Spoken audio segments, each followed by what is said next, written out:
Takže čau lidi, vítám vás u dalšího videa. Tentokrát to bude to anebo to. Mám tady speciálního hosta, moji sestřenicu Sáru. Ahoj.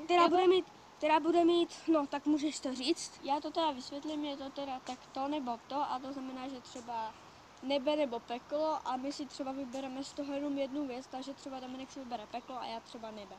A může to být jakože, když, já nevím jak to říct prostě. No prostě jdeme na to. No a ještě k tomu mám jednu zajímavost, Sára bude mít YouTube kanál, takže může mít na to. Takže můžeš vymýšlet, co chceš. Nemáme žádný papíry, nic, ani za mobilem nic nemáme.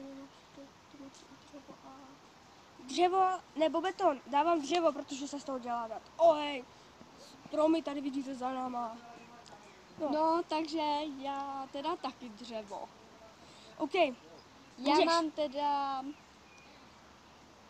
panelák nebo rodinný dům. Rodinný dům. Já teda taky rodinný dům, i když jsem 5 let bydlela v paneláku.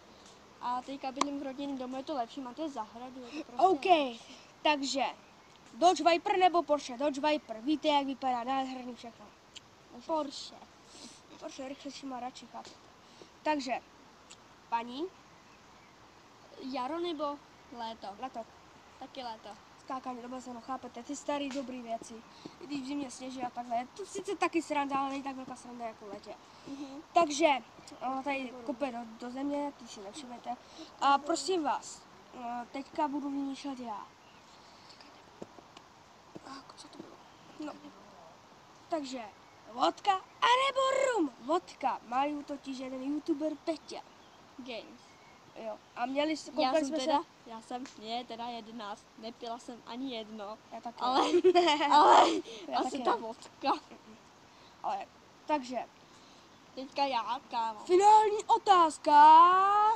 Čokoláda nebo zmrzlina? Zmrzka. Já taky asi zmrzka, Zmrzlina. protože když máte léto Tak a ale máte zase, třeba čokoládu, tak se ale na to hnedka zase rozteče. když je zima, tak můžete, ta horká čokoláda pořád je taková, než lepší než zmrzlina, to je prostě jaký je to roční období, jinak mám radši, jinak mám radši Ty jsi mi dal zmrzku. přes hubu. No nic, tak čuzik buzik lidi a uvidíme se u dalšího videa.